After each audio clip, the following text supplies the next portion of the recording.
Hey y'all, it's Nick. I am here with the 86 Toyota. It's a Sunday night. I'm working on editing videos on this, and so I thought I'd film a little introduction.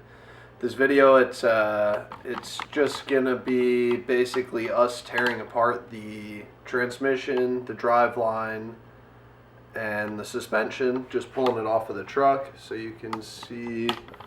Let's see, let me turn this around. You got the transmission's there. The suspension is all taken off on both sides.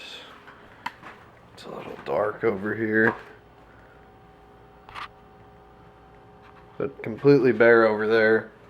So that's what this video is going to focus on. It's going to be a lot of sped up footage.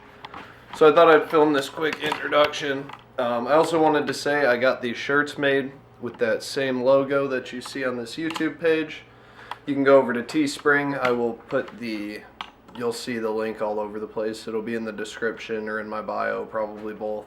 Go ahead and look there if you want to buy shirts. There are shirts, hoodies, I think shirts and hoodies now. I'm sure I'll add some more stuff at some point. They made it really easy.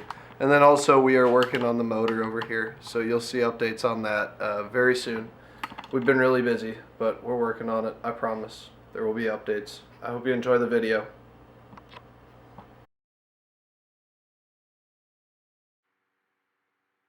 So here first, you'll see George and I pulling off the rear drive shaft. This one wasn't too bad. There's a few nuts and bolts up to the rear differential as well as up to the transfer case. So you'll see us pop those off right now.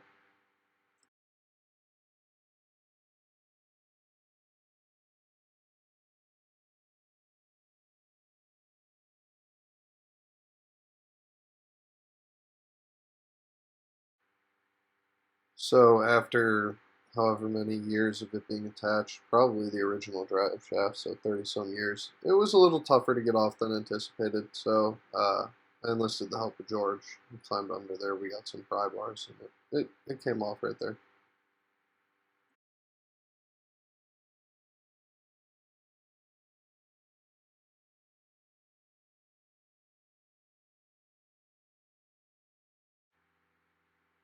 So here we'll switch our focus to the front drive shaft. This is a four-wheel drive truck.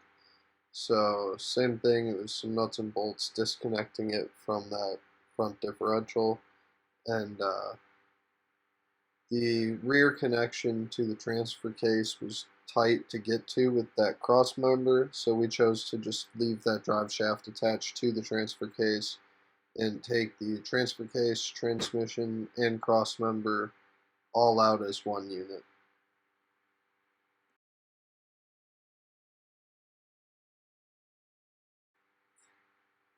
Here you'll see us trying to find a way to support the transmission in the transfer case. Uh, we chose not to get a transmission jack for whatever reason, whether for better or for worse. It ended up working out all right for us. We'll end up putting the transmission and the engine all back in from the top in one piece, so we shouldn't need it on the way back in, so we're okay. But it probably definitely was not the easiest way to do it. So here you'll see me unbolting the cross member at the sides of the frame.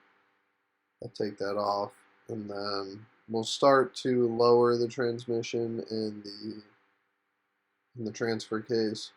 Dropping it out, I remember we had a little bit of an issue with the bottom of the clutch housing, so all the way up in at the front end of the transmission. It was hitting, I think it was another cross member up in the front of that. It might have been that front differential, but it was coming down and it was hitting something. And so that was our hardest part, was to kind of slide back and shimmy back clear of that. And then we lowered it and got it down onto a little four-wheel dolly and slid it out from under the truck. So we actually had our camera die here in a second. You don't get all of it on video. You could see it there in the intro sitting outside of the truck. You get most of it here. We got it lowered out and set onto that blue dolly.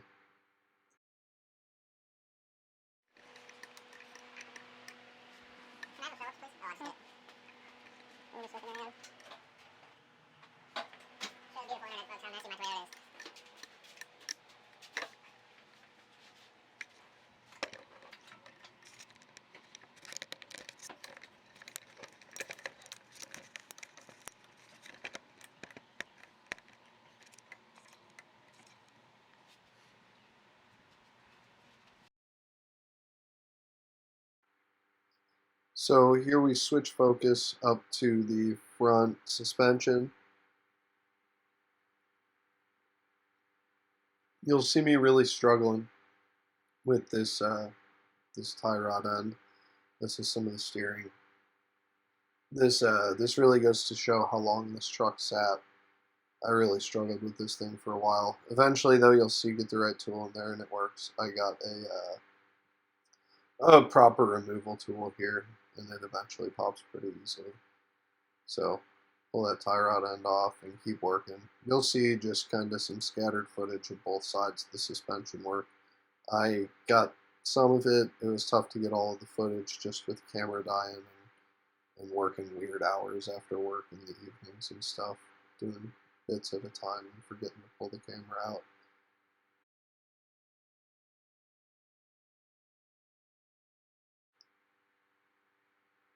Here you can see me pop the castle nut off of the upper ball joint. Jumping over to the other side of the truck where we were a little further along.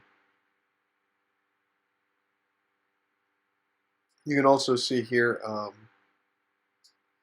everything was pretty rotted into place. That the top of that shock, that nut really didn't want to come loose. We get it here with a bit of persuasion.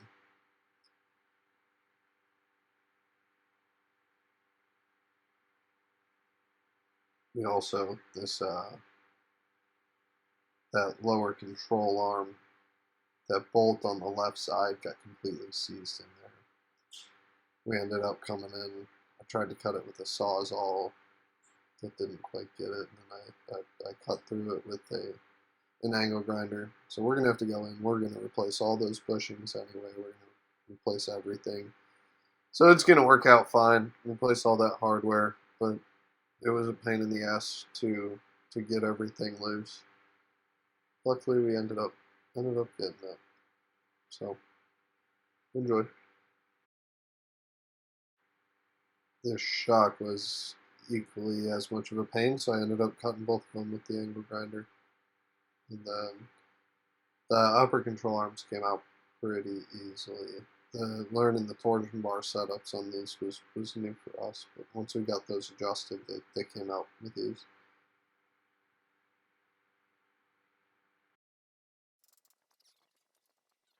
So if you've made it this far, the last 2 minutes of this video are me really struggling to get that seized bolt out.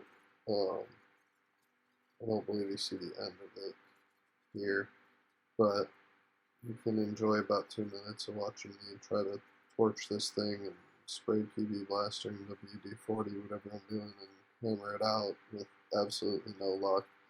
Like I said, in the end, I had to cut it most of the way and then hammer it the rest of the way, and then also had to hit it with the air hammer. So this thing was quite a pain, but we got it loose, and like I said, I'm confident it'll all go back into place well with new bushings and new hardware. So there you go.